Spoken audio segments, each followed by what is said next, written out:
কথায় আছে যে জীবনে কিছু শুরু করার আগে স্বপ্ন দেখা অত্যন্ত গুরুত্বপূর্ণ, আর এটা 100% সত্যিও। কিন্তু কিছু মানুষ স্বপ্ন দেখা শুরু না হয় করে দেন, কিন্তু তারপর থামেনি না। স্বপ্ন দেখতেই থাকেন, তারা ভাবতেই থাকেন, কর্ম করেন না। এমন সময় আপনাকে নিজেকে জাগিয়ে তুলতে হবে। নিজেকে বলতে হবে যে এবার উঠে কর্ম করার সময় এসে গেছে। কারণ আপনারা যদি অত্যাধিক বিচার করতে থাকেন, স্বপ্ন দেখতে থাকেন, তাহলে উঠে কিছুই করতে পারবেন না। আপনি শুধু একটা কাজ করুন, উঠে কর্ম করা আরম্ভ করে দিন। তারপর ভেবেচিন্তে ধীরে ধীরে নিজের কর্মকে দিশাও দিন, আর তাকে উচিত গতিও দিন। কারণ এটাই হলো সাফল্যের মূল মন্ত্র। না শুধু কর্ম করুন না ভাবনা চিন্তা করে, আর না শুধু ভাবুন কর্ম না করে। সাফল্যের মূল মন্ত্র হলো এর ভারসাম্যে। তাহলে এটাই করুন, সাফল্যকে লাভ করুন, আর আমার সাথে ভালোবেসে বলুন রাধা রাধা। সময় অত্যন্ত কঠোর প্রভু। আপনি অনেক লোককে এটা বলতে শুনে থাকবেন, আমার কাছে এত সময় নেই, এই কাজে আসলে অনেক সময় লেগে যাবে, এই বিষয়ে ভাবার জন্য আমার সময় লাগবে। আচ্ছা, আমি আপনাকে একটা কথা বলে রাখি, যদি আপনি এটা নিশ্চিত করার জন্য বেশি সময় নিয়ে ফেলেন যে আপনার কি করা উচিত, তাহলে সময় এটা নিশ্চয়ই করে নেবে যে আপনার সাথে কি করা যেতে পারে। কারণ এই সময় কিন্তু অত্যন্ত কঠোর। যতক্ষণ আপনার সাথে রয়েছে এর সমাদর করতে শিখুন, এর সম্মান করতে শিখুন, এর সদ্ব্যবহার করতে শিখুন। যদি এরকম না করেন, তাহলে এই সময়ের নিজেকে আর আপনাকে বদলাতে অধিক সময় লাগবে না। তাহলে আসুন, এবার সময় এসে গেছে ভালোবেসে বলার রাধা রাধা। কি হলো, মন খারাপ? জীবনের সমস্যার বিষয়ে ভাবছেন যে কেন সমগ্র সংসারের সমস্ত কষ্ট, সমস্ত সমস্যা আমার ঝুলিতেই এসে জড়ো হলো। সবাই এটাই ভাবেন। চলুন, আমি আপনাকে বিচার বিবেচনা করতে বাধ্য করছি। ভাবুন ঝিনুকের পেটের ভেতর কাকরের এই যন্ত্রণা, ঝিনুককে তা কেন ভোগ করতে হয়?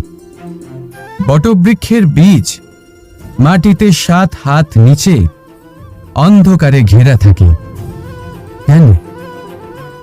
সংসারের সবচেয়ে তীক্ষ্ণ জ্বালা সূর্যকেই জ্বালায় কেন? কারণ ঝিনুকের মধ্যে সেই ক্ষমতা রয়েছে মুক্ত জন্ম দেওয়ার। বটবৃক্ষের বীজেই সেই বল রয়েছে যে সে সংসারের সবচেয়ে দৃঢ় বৃক্ষ হতে পারে। সূর্যের মধ্যে সেই ক্ষমতা রয়েছে যে সে নিজে জ্বলে এই ব্রহ্মাণ্ডকে প্রকাশ দিতে পারে। সেই জন্য জীবনে যখনই বিপদ আসবে, সমস্যা আসবে, তখন নিজেকে বোঝান যে প্রকৃতি আপনাকে এই জন্য চয়ন করেছে, কারণ প্রকৃতি এটাই ভাবে যে এই পরিস্থিতিতে সর্বশ্রেষ্ঠ ফলাফল আপনি বের করতে পারবেন। রাধা রাধা। জীবনে লক্ষ্য লাভ কি করে করতে হয়? কেউ বলবে বন্ধুদের সাহায্যে, কেউ বলবে প্রেমের সাহায্যে, কেউ বলবে নিরন্তর চেষ্টা করলে, কেউ বলবেন পরিশ্রম করলে, কেউ বলবেন ঈশ্বরের আশীর্বাদে, ইত্যাদি ইত্যাদি। আমি আপনাকে বুঝিয়ে বলি, এই যেমন ত্রিলোক আছে, অর্থাৎ 3 লোক আছে, যাকে সঞ্চালন করে ত্রিদেব বা 3 জন দেবতা। সেইভাবে নিজের লক্ষ্যে পৌঁছানোর জন্য 3টি ভাবের প্রয়োজন পড়ে। প্রথম ভাব হলো স্বপ্ন দেখা। আপনি যদি স্বপ্ন দেখতে শুরু না করেন, তাহলে সেখানে পৌঁছতেই পারবেন না। তারপর আপনাকে দৃঢ় সংকল্প নিয়ে সেই পথ যেমনই হোক তাতে চলতে হবে। এ হলো দ্বিতীয় ভাব, দৃঢ় সংকল্প। আর তৃতীয় ভাব হলো সেই লক্ষ্যের যাত্রা পূর্ণ করার জন্য প্রতিবদ্ধ হওয়া। তাই যদি আপনি স্বপ্ন দেখতে পারেন, দৃঢ় সংকল্প দ্বারা পথ যতই কঠিন হোক না কেন তাতে চলতে পারেন, আর সেই লক্ষ্য লাভের যাত্রা পূর্ণ করার জন্য প্রতিবদ্ধ হতে পারেন, তাহলে আপনি নিশ্চিত রূপে আপনার লক্ষ্য লাভ করতে পারবেন। তাই আপনি এটাই করুন, আর আমার সাথে ভালোবেসে বলুন রাধা রাধা। এই পাথর দেখছেন আপনি, নদীর তলদেশে পাওয়া যায়। প্রয়াস করতে থাকে যাতে নদীর জল প্রবাহকে আটকাতে পারে। আটকাতে কি পারে? কখনোই নয়, বরং তার ধারালো কোণাগুলো মসৃণ হয়ে যায়। এবার এ থেকে কি শিক্ষা পাওয়া যায়? এর থেকে এটাই শিক্ষা পাওয়া যায়, যে ব্যক্তি দৃঢ়তার সাথে জীবনে শুধু আগে এগোতে থাকেন না থেমে, তিনি না শুধু নিজের লক্ষ্য প্রাপ্তি করতে পারেন, বরং নিজের পথের সমস্ত বাধার অস্তিত্বই পাল্টে দিতে পারেন। তাহলে আপনি কি হতে চাইবেন? সেই ব্যক্তি যিনি নিজের বাধাকে দূরে ঠেলে আগে এগোতে পারেন, নাকি সেই ব্যক্তি যিনি অন্য কারোর পথে বাধা হয়ে থেকে তার নিজের অস্তিত্বই হারিয়ে ফেলেন? সিদ্ধান্ত হলো আপনার। রাধা রাধা। ঈশ্বর আমাদের হাত প্রদান করেছেন, হাত যা জড়ো করা হয় প্রণাম করার জন্য, ঊর্ধ্বগামী হয় প্রার্থনার জন্য। এই হাত যার দ্বারা আমরা খাবার খাই, ফসল উৎপাদন করি। কিন্তু এই হাতের দ্বারা সবথেকে শ্রেষ্ঠ কাজ কি হতে পারে? সেবা। আগে হ্যাঁ, সেই হাত যা সামনে এগিয়ে আসে সেবা করার জন্য, যে সেবা করে তাদের যারা দুঃখে থাকেন, নিরাশ হয়ে থাকেন, যারা সেবা করেন তাদের যারা কিনা দরিদ্র, সেই হাত হলো সব থেকে অধিক মহান। ঈশ্বরকে দীনবন্ধু বলা হয়ে থাকে, কারণ যারা দুঃখী হন, নিরাশ হন, দরিদ্র হন, ঈশ্বর তাদের সাহায্য করেন, তাদের সহায়ক হন, তাদের মধ্যে ঈশ্বর বাস করেন। তাই আপনারা যদি এটাই করেন, যারা দুঃখে আছেন, নিরাশ হয়ে আছেন, যাদের সাহায্যের প্রয়োজন রয়েছে, যদি আপনি তাদের সাহায্য করেন, তাহলে আপনি এমন এক চৈতন্য লাভ করবেন যে আপনি তৃপ্ত হয়ে উঠবেন। তাহলে সবার সেবা করুন আর আমার সাথে ভালোবেসে বলুন, রাধা রাধা। জীবনের পঞ্চমহাতত্ত্বের মধ্যে পঞ্চম তত্ত্ব অগ্নি। অগ্নি যা জ্বালাতে সাহায্য করে, কিন্তু তা উত্তাপও প্রদান করে। নিশ্চিত রূপে অগ্নি আমাদের জ্বালিয়ে দিতে পারে, কিন্তু আপনি কি কখনো এটা ভেবে দেখেছেন যে আগুন, তাকে নিজেকে কতটা জ্বলতে হয়, তাকে নিজেকে কতটা তাপ সহ্য করতে হয়? ও নিজে জ্বলে আমাদের উত্তাপ প্রদান করার জন্য, ও নিজে জ্বলে আমাদের ঊর্জা দেবার জন্য, আমাদের আলো দেবার জন্য, অন্ধকারে পথ দেখানোর জন্য, শত্রুর সাথে মোকাবিলা করার জন্য আমাদের সাহায্য করে, নিজে জ্বলে। যখন আমরা কোনো দেবতার জন্য যজ্ঞ করি, তখন দেবতার ভোজন গ্রহণ করার নিমিত্ত হয় এই অগ্নি। কত কিছু ওকে সহ্য করতে হয় আমাদের এত কিছু দেবার জন্য। আপনিও আগুনের মতো হয়ে উঠুন, নিজে কষ্ট সহ্য করুন অন্যকে সাহায্য করার জন্য, তাদের জীবন উদ্ধার করার জন্য, নিজের প্রিয়জনের জন্য, নিজের পরিবারের জন্য, নিজের মাতা পিতার জন্য, এই সমাজের জন্য। নিজে কষ্ট সহ্য করুন, প্রকাশের কেন্দ্রবিন্দু হয়ে উঠুন আর সকলকে পথ প্রদর্শন করুন, সবাইকে পথ দেখান। যেদিন আপনি আগুনের মতো হয়ে উঠবেন, সেই দিন ঠিক যেমন অগ্নিকে পুজো করা হয়, আপনিও সেইভাবে পূজনীয় হয়ে উঠবেন। যেমন সকল শুভকর্মে, সকল যজ্ঞে, সকল পুজোতে অগ্নিকে স্মরণ করা হয়, সেইভাবেই সকল শুভকর্মে আপনাকেও স্মরণ করা হবে। আর যেদিন আপনি এরকম হয়ে উঠবেন, সেই দিন জীবনের বাস্তব মর্ম কি আপনি তা বুঝতে পারবেন। তাহলে আসুন আর আমার সাথে ভালোবেসে বলুন, রাধা রাধা। পিতা আর পুত্রের সম্পর্ক অত্যন্ত মধুর হয়ে থাকে। পিতা স্বপ্ন দেখেন, তাকে পূর্ণ করার সকল সম্ভাব্য চেষ্টা করেন, কিন্তু তাও অনেক সময় ওনার স্বপ্ন অপূর্ণ থেকে যায়। তখন পিতা ভাবেন যে স্বপ্ন উনি পূর্ণ করতে পারেননি, ওনার সন্তান তা অবশ্যই পূরণ করবে। যে স্থানে উনি কখনো পৌঁছতে পারেননি, সেই স্থানে ওনার পুত্র অবশ্যই পৌঁছবে। পিতা নিজের সন্তানের ভবিষ্যৎ নিয়ে সেই স্বপ্ন দেখেন, আর যখন সেই সন্তান সামনে এগোতে থাকে, তখন তার দুঃখ হয় না, বরং গর্ব হয়। ওনার ভালো লাগে এটা দেখে যে ওনার সন্তান অনেক উন্নতি করছে। কিন্তু যখন সন্তান নিজের অভিভাবকের শক্তি দেখে, তার যশ দেখে হিংসা করতে থাকে, সমস্যা সেইখানেই শুরু হয়। সেই জন্য সকল সন্তানকে এটা মনে রাখতে হবে, দেখুন পুত্র হবার সুবাদে এক সন্তান হবার সুবাদে এটা হলো আপনার অধিকার যে আপনি আপনার পিতার থেকে বেশি উন্নতি করবেন। আপনার পিতাও এটাই চান, কিন্তু সুস্থভাবে এটা করুন। একটা রেখা টেনে নিন যাতে আপনি তাতে এগোতে পারেন আর আপনার পিতার তাতে গর্ববোধ হয়, আর সেই বিষয়ে দুঃখ না হয় যে আমার সন্তান আমাকেই ছোট করার চেষ্টা করছে। ইতিহাস সাক্ষী রয়েছে, যে মানুষ অন্য কাউকে ছোট করার চেষ্টা করেছেন সেই মানুষই ছোট হয়ে গেছেন। আর আমার মনে হয় না আপনি এটা চান, কারণ কোনো একদিন আপনিও কারোর পিতা হবেন। আসুন আমার সাথে ভালোবেসে বলুন, রাধা রাধা। করুণা, করুণা সেই অনুভূতি যার থেকে এই সংসারের সমস্ত অনুভূতির জন্ম হয়। আর এই সমগ্র সংসার মায়ের থেকে জন্ম নেয়। মাই সেই ব্যক্তি যিনি করুণার সাগর। সন্তানকে দেখেই উনি বুঝে যান যে তার বিড়ম্বনা কিসের, তার কিসের প্রয়োজন। সন্তানের চোখে যদি উনি জল দেখেন, সেটা দেখেই উনি বুঝে যান যে সন্তানের শরীরের কোন অংশে সে আঘাত পেয়েছে। সন্তানের কিছু না বলা সত্ত্বেও মা বুঝে যান যে আজ আহারে সন্তান কি খেতে চায়।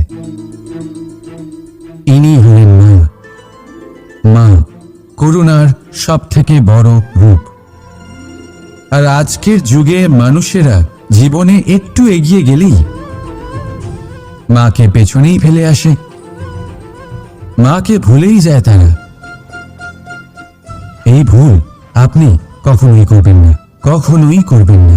কারণ মা সেই করুণা যে আপনার জীবন থেকে চলে গেলে তারপরে আপনি জীবন অবশ্যই যাপন করবেন, কিন্তু কখনোই জীবন বাঁচতে পারবেন না। তারপরে আপনার জীবন থেকে আপনার এই মূল্যায়ন, আপনার জীবন থেকে করুণার এই অনুভূতি, সেটাও আপনি হারিয়ে ফেলবেন। আপনার মা সব থেকে গুরুত্বপূর্ণ। যদি মাকে হারিয়ে ফেলেন তাহলে বুঝবেন সব হারিয়ে ফেলেছেন। তাই মাকে সর্বদাই মনে রাখবেন, সর্বদাই তাকে ভালোবাসুন। আর আমার সাথে বলুন, রাধা রাধা। পাদুকা, খড়ম আমাদের জীবনে কতটা গুরুত্বপূর্ণ হয়। যখনই আমরা এটা পায়ে পড়ে হাঁটি, এটা আমাদের রক্ষা করে কাঁটা থেকে, ছোট পাথর থেকে। এটা আমাদের সুরক্ষিত রাখে। কিন্তু যদি এটাকেই আমরা অন্য দৃষ্টিভঙ্গি দিয়ে দেখি, তাহলে এই পাদুকার জন্যই হাঁটার সময় পেছন থেকে আমাদের পায়ে কাদা লেগে যায়। এরকম মানুষও আমাদের জীবনে থাকে, যে থাকে তো আমাদের সাথেই, কিন্তু এরাই আমাদের পিঠ পিছে কাদা ছড়ে। এবার হাঁটার সময় যখন আপনার পায়ে কাদা লাগে আপনার পাদুকার জন্য, আপনার নজর সেদিকে থাকে না, আপনার নজর থাকে সামনের দিকে। কারণ সেটাই আপনার লক্ষ্য, সেটাই আপনার পথ, আর সেটাই আপনার করা উচিত। তাই মনে রাখবেন, আপনার পা ধরে সেই টানতে পারে যে আপনার পেছনে রয়েছে, আর আপনার নজর সেখানে নয়। সবসময় সামনে নিজের লক্ষ্যে থাকা উচিত। প্রতি মুহূর্তে নিজের লক্ষ্যের দিকে তাকিয়ে থাকুন। সবসময় জীবনের সামনে এগোতে থাকুন। আর রাধা রাধা।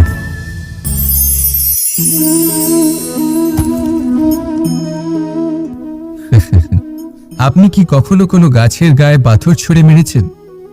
আজ না হোক ছোটবেলায় কখনো না কখনো নিশ্চয়ই ছুঁড়েছেন। এখনো বাচ্চারা সেটাই করে থাকে। কিন্তু আপনি কি কখনো ভেবে দেখেছেন যে কেন সেই গাছের ওপরই পাথর ছুঁড়ে মারা হয় যাতে ফল থাকে? কোনো সাধারণ বা ফলবিহীন গাছের ওপর এত পাথর কেন ছোড়া হয় না? কারণ খুবই সহজ, আমরা ফল খেতে চাই, আর সেটা পারার জন্য আমরা পাথর ছুঁড়ে সেগুলিকে প্রাপ্ত করার চেষ্টা করি।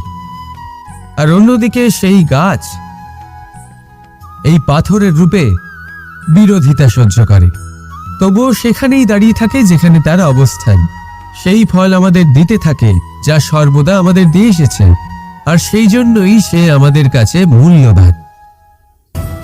তাই মনে রাখবেন, আপনার জীবনেও এরকম অনেক মানুষ আসবেন বা হয়তো এখনই আছে, যারা আপনার বিরোধিতা করেন, যারা আপনার জীবনে সংকট ডেকে আনে, আপনাকে দোষারোপ করেন, কিন্তু আপনার নজর সেদিকে থাকা উচিত নয়। তাই একটা গুরুত্বপূর্ণ সত্য সবসময় মনে রাখবেন, সেই গাছের ওপরেই পাথর এসে পড়ে যে ফল ধারণ করে, যে মূল্যবান হয়। রাধা রাধা। শব্দ। এই শব্দ কি? ফুসফুস থেকে নির্গত বায়ু, যা কণ্ঠের সাথে ঘর্ষণে কম্পনে পরিবর্তিত হয়, এই কি শব্দ? না, শব্দ হলো নাদ, শব্দ হলো ব্রহ্ম। এই শব্দ অত্যাধিক শক্তিশালী। এই শব্দতে এত শক্তি থাকে, এই সংসারকে বদলে দিতে পারে। আপনার শব্দ বীজের ন্যায় হয়। কারোর মনে কাঁটাও উৎপন্ন করতে পারে, আবার পুষ্পও উৎপন্ন করতে পারে। যদি কোনো ব্যক্তি নিরাশ হন, নিজের জীবনের সব থেকে কঠিন সময় পার করছেন, তাকে প্রেরণার দুটি শব্দ বলে দিলেই সে অসম্ভব থেকে অসম্ভবকারী কার্য করে দেবে। যেমন জাম্ববানের প্রেরণার দ্বারা বীর হনুমান সাগর পার করেছিলেন। আর যদি কেউ উৎসাহী হন, তার উৎসাহ কম করার জন্য বলা দুটি শব্দ তাকে তার পতনের দিকে নিজে থেকেই নিয়ে যেতে পারে। তাই এই শব্দের মাহাত্ম্য বুঝুন, শব্দের শক্তিকে বুঝুন, আর আমার সাথে ভালোবেসে বলুন রাধা রাধা। ফাগুন পূর্ণিমাতে পালন করা হয় এই বিশেষ উৎসব, যার নাম শুনতেই রঙের কথা মনে পড়ে, মন উচ্ছ্বসিত হয়ে ওঠে। এই উৎসবের নাম হলো দোল। এমন কি বিশেষ রয়েছে এই উৎসবে, যা অন্য কোনো উৎসবে নেই? ত্যাগ। নতুন কোনো রঙকে আপন করে নিতে গেলে পুরনো রঙকে ত্যাগ করে দিতে হয়। সাতরঙা হওয়ার জন্য সাদা কাপড়কেও নিজের উপর নতুন রং ধারণ করতে হয়। আর এই ত্যাগ একেবারেই সরল নয়। সেই জন্যই তো রং খেলার পূর্বে আমরা হোলিকা দহন করি। হোলিকার অন্ত হল, আর প্রহ্লাদ বেঁচে গেল। অর্থাৎ যে অপবিত্র ছিল, অসত্য ছিল, তার অন্ত হল, আর যে পবিত্র ছিল, যে সত্য ছিল, সে থেকে গেল। এইভাবে আপনিও আপনার মনের মধ্যে যত বিকার রয়েছে, যে বিকারের বোঝা আপনি বয়ে নিয়ে চলেন, সেই ভার হোলিকা দহনে ভস্ম করে দিন। নিজেকে হালকা বোধ করবেন, আর যখন নিজেকে হালকা বোধ করবেন, নিজে থেকেই জীবনে উন্নতি করবেন। তাই এই দোলে নিজেকে বিকার মুক্ত করুন। দোলের এই আনন্দ আরো অনেক বেড়ে যাবে, আর মন প্রসন্ন হয়ে বলবে রাধা রাধা। এই বছর দোলে নিজের প্রিয়জনকে কোন রঙে রাঙিয়ে তুলতে চান আপনি? লাল, সবুজ, হলুদ, নীল, সাতরঙা, অনেক রং রয়েছে। আমাকে জিজ্ঞেস করলে আমি বলবো এই বছরও ওই রঙেই খেলবো, যে রং দিয়ে আমি ছোটবেলা থেকে আজ পর্যন্ত খেলে এসেছি। প্রেমের রং। প্রেমের এই রং যা হয়তো দেখা যায় না, কিন্তু যখন এই প্রেমের রং গায়ে লাগে, তখন সব রঙই ভালো লাগে। প্রেম যাতে কোনো রং অশুভ মনে হয় না, সবই ভালো মনে হয়। এটা হলো সেই প্রেম যার জন্য আমি প্রেমের দেবতা হয়েছি। আর সত্যি বলতে আপনারও কিন্তু এই প্রেমের রং দিয়ে খেলা উচিত। প্রচেষ্টা করুন, আপনি এই দোলে যত খুশি রং দিয়ে খেলুন না কেন, তাতে এক বিন্দু প্রেমের রং অবশ্যই মিশিয়ে দেবেন। এই দোলের আনন্দ দ্বিগুণ হয়ে যাবে। আপনজন হোক বা পর হোক, সবার সাথে প্রেমের দোল খেলুন। সবাই কাছাকাছি আসবে, আর সবাই কাছাকাছি এলে যে ঊর্জা তৈরি হবে, সেটাই হলো দোলের আসল রং। তাই এইবার দোলে সকলকে প্রেমের রঙে রাঙিয়ে তুলুন, আর এই প্রেম ভাব নিয়ে বলুন রাধা রাধা। আজ বিজয়া দশমী। সেই দিন যবে শ্রীরাম রাবণকে বধ করেছিলেন। এ হলো সেই দিন যেদিন শ্রীরাম লঙ্কা জয় করেছিলেন। লোকে বলে এটা খারাপের বিরুদ্ধে ভালোর জয়ের প্রতীক। এটাকে দেখার আরো একটা দিক আছে। আগে এটা ভালোবাসার জয়ের প্রতীক, এটা পরিবারের জয়ের প্রতীক। আপনি তো নিশ্চয়ই জানেন যে রাবণ মহাজ্ঞানী ছিল, মহা শক্তিশালী ছিল, মহাদেবের পরম ভক্ত ছিল রাবণ। এবার যে ব্যক্তি কৈলাস পর্বত তুলতে পারত, সেই ব্যক্তি নিজে এক কাটা বৃক্ষের মতো শ্রীরামের চরণে পড়েছিল। কেন? কারণ রামের সাথে লক্ষ্মণ ছিল, কিন্তু ওদিকে রাবণের সাথে বিভীষণ ছিল না। একদিকে এক পরিবারের মধ্যে ভালোবাসা ছিল, কিন্তু অপরদিকে আর এক পরিবারের মধ্যে দূরত্ব বাড়ছিল। তাই মনে রাখবে, যদি সংসারের ওপরে বিজয় লাভ করতে হয়, তাহলে সর্বপ্রথম পরিবারের মধ্যে ভালোবাসা বজায় রাখতে হবে। পরিবারের মধ্যে ভালোবাসা বাড়ান, দূরত্ব নয়। আপনি সবসময় সুখী থাকবেন আর জীবনের সমস্ত বাধা আপনি অতিক্রম করবেন। রাধা রাধা। মানুষের স্বভাব হলো ভাবা, ভেবেচিন্তে সিদ্ধান্ত নেওয়া, আর সিদ্ধান্ত নিয়ে এই পৃথিবী বদলানোর ভাবনা নিয়ে এগিয়ে যাওয়া, তাই না? কিন্তু সবাই কি নিজের সিদ্ধান্তের ইতিবাচক পরিণাম পেতে সফল হন? কেন শুধু কিছু মানুষ এই সংসারকে বদলাতে পারে, সবাই নয় কেন? এর কারণ হল হয়। আর এটাই পার্থক্য সফল আর অসফল মানুষের মধ্যে। সফল তারাই হন যারা নিজের ভাবনা আর সিদ্ধান্ত দিয়ে এই সংসার বদলে দেয়, আর অসফল তারাই হন যারা এই সংসারের ভয়ে নিজের ভাবনা, নিজের সিদ্ধান্ত বদলে ফেলে। তাই যদি এই পৃথিবীতে আপনি কিছু বদলাতে চান, তাহলে নিজের লক্ষ্য অব্দি পৌঁছবার পথটা বদলান, নিজের ভাবনা আর নিজের সিদ্ধান্ত নয়। রাধা রাধা। আমাদের মধ্যে অনেকেই এই ভাবনায় বিলীন থাকি যে আমাদের নিজের জীবনে আপেক্ষিক সুখ আর সুবিধা কখনো প্রাপ্তি হয়নি, কারণ ভাগ্যে এই নির্ধারিত আছে, কারণ আমরা এমন পরিবেশে জন্ম নিয়েছি। কিন্তু আপনার জন্ম কি আপনার নিয়তি নির্ধারণ করে? কিছুটা হলেও করে। যেমন বৃষ্টির ফোঁটা যখন মেঘ থেকে জন্ম নেয়, তখন তার প্রারম্ভিক কাজ ধরাতলে পড়া, কিন্তু সে ধরাতলে কোথায় পড়ছে সেটা নিশ্চিত করবে তার ভবিষ্যৎ কি হবে।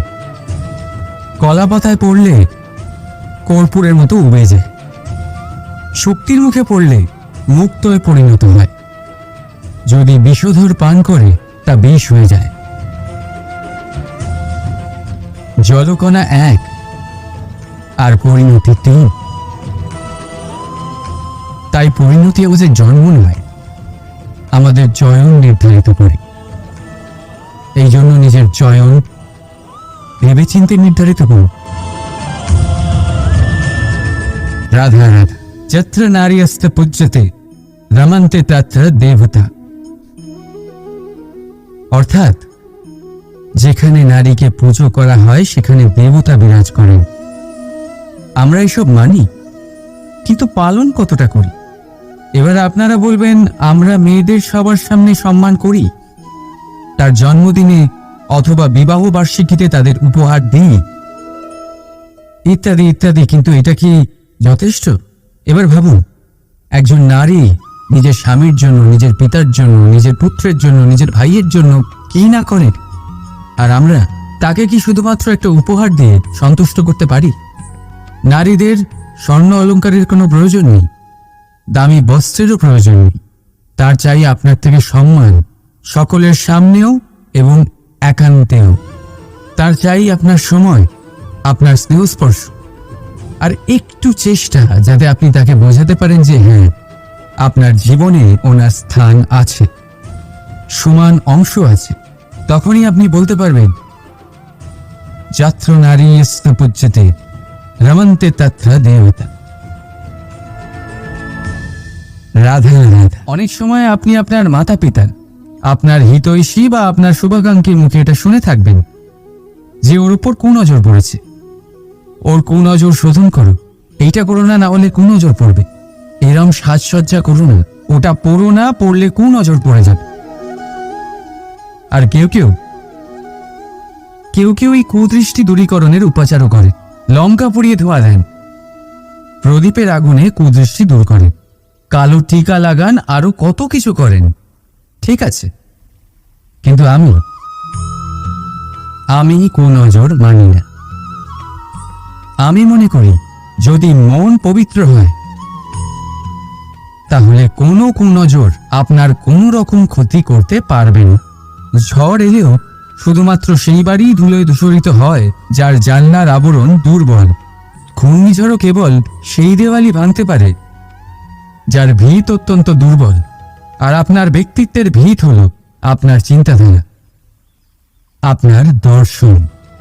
একই পরিস্থিতি, একই স্থান, একই ঘটনাকে আপনি ধনাত্মক রূপেও গ্রহণ করতে পারেন, ঋণাত্মক রূপেও গ্রহণ করতে পারেন। সিদ্ধান্ত আপনার। এই সংসারকে যেভাবে চাইবেন সেভাবেই পাবেন। এই জন্য মনে রাখবেন, নিজের দৃষ্টি নয়, দৃষ্টিভঙ্গির খেয়াল রাখুন। কারণ বলা হয়ে থাকে এই সংসারে কুনজরের উপাচার আছে, কিন্তু কুদৃষ্টিভঙ্গির নেই। তাই প্রেম ভরে বলুন রাধা রাধা।